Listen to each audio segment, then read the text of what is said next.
kasih Pak Nandang yang sudah membantu acara di pagi hari ini. Assalamualaikum warahmatullahi wabarakatuh. Alhamdulillahirabbil alamin. Wassalatu wassalamu ala asrofil anbiya wal mursalin wa ala alihi washabihi ajmain. Amma ba'du. Selamat pagi semuanya. Pertama-tama saya mengucapkan terima kasih kepada bapak-bapak, ibu-ibu, dan rekan-rekan yang sudah hadir dan terus mensupport kegiatan ini. Ketemu lagi dengan kita di kegiatan Kulubuhui pagi ini, yaitu kuliah subuh khusus petani. Alhamdulillah saya udah lihat yang hadir banyak ya. Ada 15 partisipan, ada yang dari penyuluh juga, ada yang hadir ya. Ibu Iis, Pak Rahmat. Nah, kita mulai saja. Di kesempatan ini, perkenalkan, nama saya Tiara, penyuluh Wilbin Desa Langasari dan Desa Sabanda di Kecamatan Karangtengah. Di sini saya ingin berbagi informasi tentang cara mudah dan murah membuat mall. Oh, pakai data. Ganti. Tentunya Bapak-Bapak, Ibu-Ibu sudah mendengar mall itu apa? Mungkin ada yang pernah membuat. Nanti kita sharing di sini, bahas di sini. Nah, apa saja sih yang akan Anda dapatkan di pagi ini? Satu, yaitu apa sih yang disebut dengan mikroorganisme lokal? Yang kedua, manfaat apa sih mikroorganisme lokal ini? Dan yang ketiga, keunggulan utama kegunaan mikroorganisme lokal. Yang keempat, bahan utama mikroorganisme lokal. Dan yang kelima, macam-macam media pengembangbiakan mikroorganisme lokal. Dan keenam, cara pengembangan mikroorganisme lokal. Slide next. Apa sih pengertian mikroorganisme lokal ini? Mol atau mikroorganisme lokal adalah sekumpulan bakteri dan jamur baik yang terbuat dari bahan-bahan alami yang disukai sebagai media hidup dan berkembangnya mikroorganisme yang berguna untuk mempercepat penghancuran bahan-bahan organik atau tambahan nutrisi bagi tumbuhan. Mol juga bisa digunakan untuk penyubur tanah ternyata sebagai pengurai, pembuatan kompos, untuk membuat pupuk organik padat ataupun cair, dan sebagai bahan pembenah tanah. Jadi kalau Bapak-Bapak, Ibu-Ibu ingin menyuburkan tanah, bisa menggunakan beberapa jenis mikroorganisme ini. Mikroorganisme ini banyak fungsinya, bisa mengurai bahan-bahan organik yang nantinya bisa diserap oleh tanaman. Apa sih manfaat mol itu? Satu, yaitu sebagai dekomposer atau pengurai kompos, atau starternya, biangnya, dalam pembuatan kompos, dalam pembuatan pupuk organik padat ataupun pupuk organik cair. Baik itu nanti kita bikin komposnya dari limbah rumah tangga atau dari jerami padi yang akan dibuat kompos. Nah, mol ini tujuannya agar proses pengomposan itu berjalan cepat. Jadi, manfaat yang pertama mol ini itu untuk mempercepat proses pengomposan. Dan yang kedua, mol ini sebagai pupuk alternatif atau sebagai penyedia unsur hara dan pupuk untuk tanaman. Nah, mol yang nanti kita buat di sini dari bahan-bahan organik. Mol ini akan dihancurkan, difermentasi. Nanti ekstraknya itu ada keluar ekstrak yang oleh bakteri atau jamur baik yang ada di mol ini. Nah, ekstraknya itu nanti bisa digunakan sebagai pupuk, baik pupuk nanti semprot atau baik pupuk untuk dikocor ya itu. Kemudian manfaat yang ketiga yaitu sebagai penyubur tanah. Jadi kalau Bapak-Bapak, Ibu-Ibu bingung bagaimana cara membuat tanahnya subur, karena misalnya media tanam yang dibuat itu kok sepertinya tidak terlalu subur ya, tanamannya tidak mengalami pertumbuhan yang diinginkan. Nah, mikroorganisme lokal ini bisa kita berikan untuk menyuburkan tanah dan mengurangi ketergantungan kita terhadap penggunaan pupuk kimia. Kemudian yang keempat, manfaatnya, produk yang dihasilkan berkualitas dan aman dikonsumsi, ramah lingkungan bagi ekosistem. Yang kelima, manfaat yang kelima yaitu untuk memacu pertumbuhan tanaman. Jumlah anakan, akar, panjang malainya, serta bulir permalai untuk padi. Ini bisa untuk tanaman yang lain juga, sehingga dapat meningkatkan kuantitas dan kualitas produk hasil pertanian, hasil tanamannya. Dan sekali lagi, mol ini biasanya terkandung banyak sekali bakteri dan jamur yang baik yang bisa membunuh bakteri dan jamur yang bersifat patogen. Apa itu patogen? Yang menyebabkan penyakit. Apa sih keunggulan utama mikroorganisme lokal? Nah, yang pertama yaitu pembuatan mol sederhana dan mudah dengan waktu yang relatif singkat. Untuk pembuatannya ini fermentasinya hanya sampai disimpan dalam waktu 2 minggu saja. Nanti udah bisa langsung digunakan atau diaplikasikan. Nah, keunggulan utama mikroorganisme lokal ini yang kedua yaitu biaya pembuatannya murah. Karena apa? Menggunakan tadi bahan-bahan yang biasanya kurang dimanfaatkan oleh kita, kita manfaatkan dan itu tersedia di sekitar lingkungan kita. Nanti bahan-bahan organiknya apa-apa saja nanti saya jelaskan di sini. Yang ketiga, itu keunggulan utamanya yaitu pupuk organik yang dihasilkan mengandung unsur kompleks baik makro maupun mikro, serta mengandung mikroba yang sangat bermanfaat sekali untuk tanaman. Nah, kemudian yang keempat, ramah lingkungan ternyata mol ini bagi ekosistem karena tidak meninggalkan residu. Yang kelima yaitu biota tanah terlindungi sehingga dapat memperbaiki atau mempertahankan kualitas tanah. Banyak biotanya berarti di ini. Nah, next slide. Apa aja sih bahan utama dalam pembuatan mol ini? Bapak-bapak, ibu-ibu, untuk kita membuat mol sendiri di rumah ternyata banyak sekali yang bisa kita buat. Asalkan harus mengandung tadi 3 syarat bahan utama dalam pembuatan mol. Nah, yang pertama itu harus ada karbohidratnya.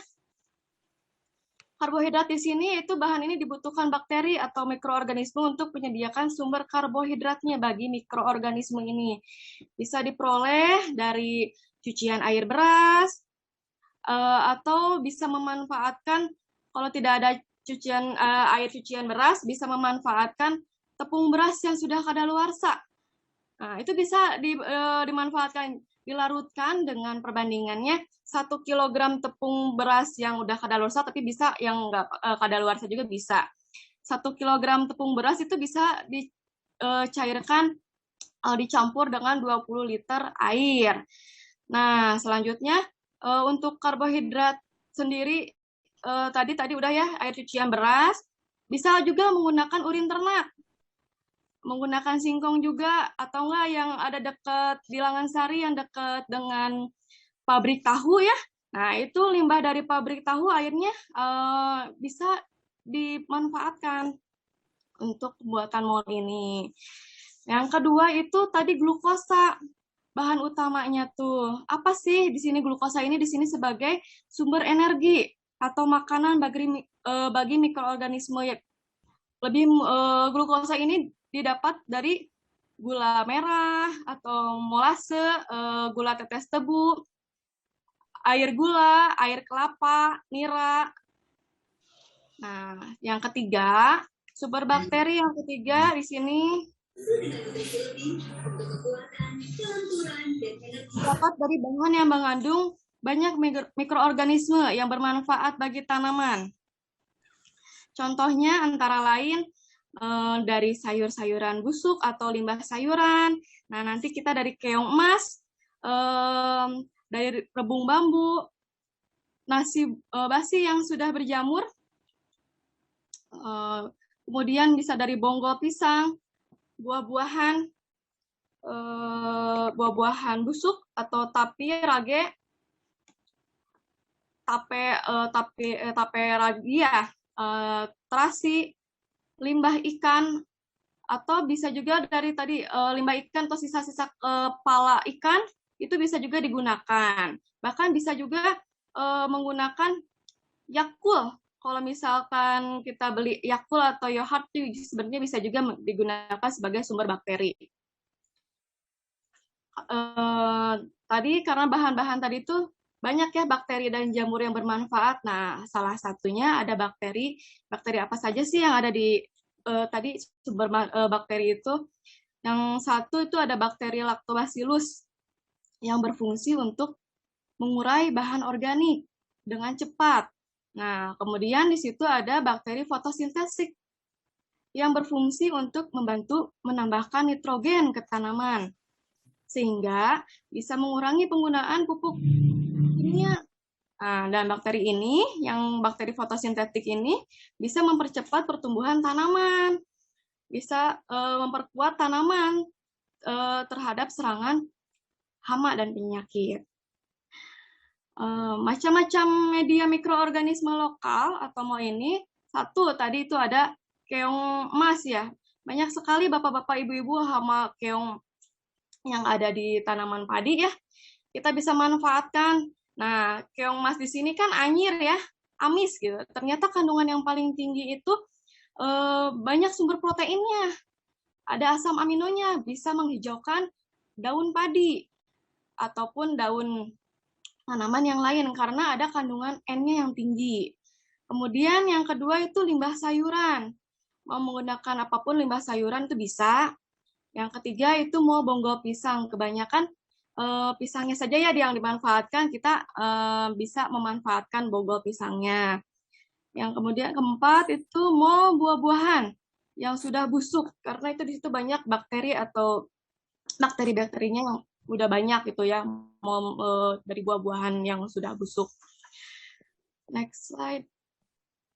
Nah, di sini kita menjelaskan mau keong emas. Ada bahan yang disiapkan yaitu keong emasnya 1 kilo, gula merahnya 100 gram, nah, air kelapanya itu 2,5 liter, air berasnya itu 7 liter. Nah, apa aja sih alat yang digunakan? Itu timbangan, literan, karung, pisau, ember, pengaduk, atau kertas koran, dan tali rapia. Dan spidol ya untuk menulis. Cara pengembangannya yaitu satu gula merah ya tadi diiris-iris. Kemudian timbang keong emas yang 1 kilo tadi masukkan ke dalam karung, hancurkan dulu. Atau mau langsung di ember juga bisa, dihancurkannya. Kemudian campurkan larutan gula dengan tadi air beras dan air kelapa ya. Masukkan ke dalam ember, campurkan keong emas dan aduk hingga rata. Nah, kemudian tutup dengan kertas koran dan ikat dengan tali rapia. Nah, kemudian simpan selama 2 minggu. Proses pembuatan mol ini akan jadi. Tandanya jadi, mol ini akan mengeluarkan aroma yang tidak busuk lagi. Aroma yang akan seperti asam tape gitu ya. Kalau masih bau, nah itu berarti kurang gulanya. Tapi kalau misalnya di sini udah posisinya. Nah, jika sudah jadi, kemudian disaring dan bisa diaplikasikan. Nah, cara penggunaannya, cara penggunaan mol ini untuk membuat kompos atau dekomposer, kita saring dulu molnya, dicampur air dengan perbandingan 1:10, 1 liter mol dengan 10 liter air, atau bisa juga 1:5. Semakin pekat atau kental semakin bagus untuk mempercepat proses tadi pengomposan. Itu untuk pembuatan kompos atau dekomposer. Nah, jika kalau ingin kita membuat pupuk organik, tuangkan pada kompos tadi ya, yang udah dicampur perbandingan 1:10 atau 1:5. Untuk pembuatan kompos, kita bisa tuh siramkan pada kompos, baik tadi dari limbah rumah tangga atau jerami. Kita siramkan, kemudian ditutup. Nah, seminggu sekali atau 2 minggu sekali bisa kita siramkan lagi molnya pada komposnya tersebut untuk mempercepat proses pengomposan. Kemudian cara penggunaan mol yang kedua Untuk tanaman padi dengan dosis 500 cc mol atau enggak 2 gelas aqua ya, aqua gelas ya, plus ditambah air 13,5 liter itu untuk ukuran tangki 14 liter. Nah, bisa disemprotkan setiap 10 hari sekali sampai tanaman umur 40 hari. Nah, ternyata bisa juga untuk tanaman yang sistemnya dikocor. Kalau di polybag atau di pot ya, dengan perbandingan 1:30, 1 liter mol dibanding dengan 30 liter air. Nah, 1 liter yang sudah dicampur mol itu, 1 liternya bisa digunakan untuk tanaman 4-5 tanaman, dengan masing-masing berarti 200 cc ya per tanamannya. Nah, ini saya dibikin yang apa namanya teh untuk ke 1 hektar kebutuhannya 7-8 liter mol. Komposisinya yang tadi itu ya. Nah, tadi enggak yang tadi. Nah, ini tadi kan ya dihancurkan atau ditumbuk keong emasnya, terus tadi iris gula dan campurkan tadi air kelapa dan air berasnya, kemudian ditutup. Nah, ini hasil kita praktek waktu di BPP Karangtengah. Sudah dipraktekkan. Nah, ternyata tadi ada mol limbah sayur juga. Mol limbah sayur sama, terus ada mol bonggol pisang juga. Kita bisa manfaatkan tadi dari mol bonggol pisang, kemudian mol buah-buahan. Nah, sebenarnya semua cara yang tadi itu sama, pembuatannya itu sama gitu ya. Yang penting tadi asal yang penting tadi harus mengandung 3 syarat bahan utama tadi ya. Apa saja sih tadi yang ada karbohidratnya, itu yang dari air cucian beras, glukosanya itu harus dari gula atau air kelapa, dan tadi bakterinya. Yang penting itu 3 unsur utama yang pembuatan mol. Semuanya caranya itu hampir sama, yang tadi kayak keong emas, mol limbah sayur juga sama. Ada catatan agar pembuatan mol ini jangan sampai gagal. Nah, biar nggak gagal nih ya, ternyata wadahnya tadi ya wajib harus ditutup, jangan tembus cahaya, harus yang gelap gitu. Kayak tadi ada kita pakai toples atau nggak ember itu kan ada penutupnya.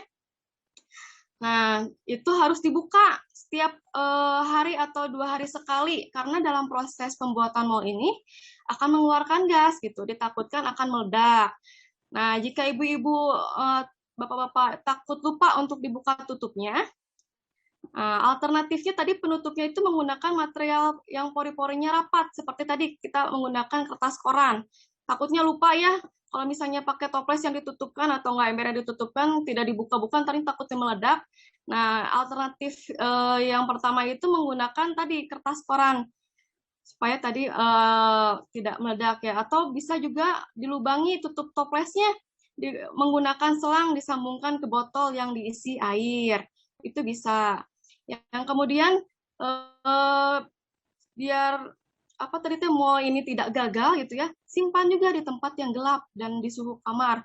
Kalau bisa jangan di tempat yang sangat dingin, atau semakin ruangannya atau lingkungannya dingin, proses pembuatan mol itu akan semakin lama. Nah, kalau hangat atau suhu ruangan biasa, mol ini akan lebih cepat proses pembuatannya. Lagi, nah yang tadi.